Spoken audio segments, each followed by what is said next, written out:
Welcome to my spicy pot. നമുക്കിന്ന് വളരെ എളുപ്പത്തിൽ ഒരു ദോശമാവ് എങ്ങനെ ഉണ്ടാക്കുന്നത് നോക്കാം. അതിനാവശ്യമായിട്ട് ഈ മെഷറിംഗ് കപ്പിലാണ് ഞാൻ അരി എടുത്തിട്ടുള്ളത്. 4 കപ്പ് പച്ചരിയാണ് എടുത്തിട്ടുള്ളത്. 4 കപ്പ് പച്ചരിക്ക് 1 കപ്പ് ഉഴുന്നുപരിപ്പാണ്. ഞാനത് കുറച്ച് പതയുള്ള ഉഴുന്നുപരിപ്പ് ആയതുകൊണ്ട് ഞാൻ കപ്പ് ഫുള്ളാക്കിയിട്ടില്ല. ഒരു ബൗളിൽ നമുക്ക് ചോറെടുക്കാം. നമുക്ക് തലേ ദിവസത്തെ ബാക്കി ചോറാണ് കൂടുതൽ നന്നായിരിക്കുക. വെള്ളമൊഴിച്ച് ചോറുണ്ടാവുമല്ലോ. 1 ടീസ്പൂൺ ഉലുവ. നമുക്കിത് 1 മണിക്കൂർ കുതിർത്ത് വെച്ച ശേഷം നമുക്കൊന്ന് അരച്ചെടുക്കാം. പച്ചരി ആയതുകൊണ്ട് നമുക്ക് വേഗം അരച്ച് കിട്ടും. ഞാൻ എന്നിട്ട് ഉപ്പിട്ട് തലേ ദിവസം രാത്രി ഇളക്കി വെച്ചിട്ടുള്ള മാവാണ്. പിറ്റേ ദിവസം രാവിലെയാണ് ഞാൻ ഈ ദോശ ഉണ്ടാക്കുന്നത്.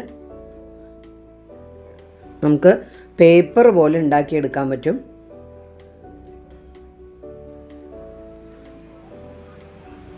കല്ലിൽ ഒട്ടിപ്പിടിക്കുന്നുള്ള ഒരു പേടിയും വേണ്ട. നമുക്ക് കുറച്ച് നല്ലെണ്ണ ഒഴിച്ചു കൊടുക്കാം.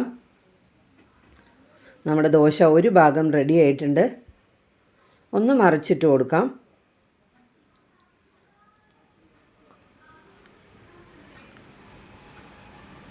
നമ്മുടെ ദോശ നന്നായിട്ട് വെന്ത് കിട്ടിയിട്ടുണ്ട്. ഞാനിതിപ്പോൾ മുളക് ചമ്മന്തിയുടെ കൂടെയാണ് എടുത്തിട്ടുള്ളത്.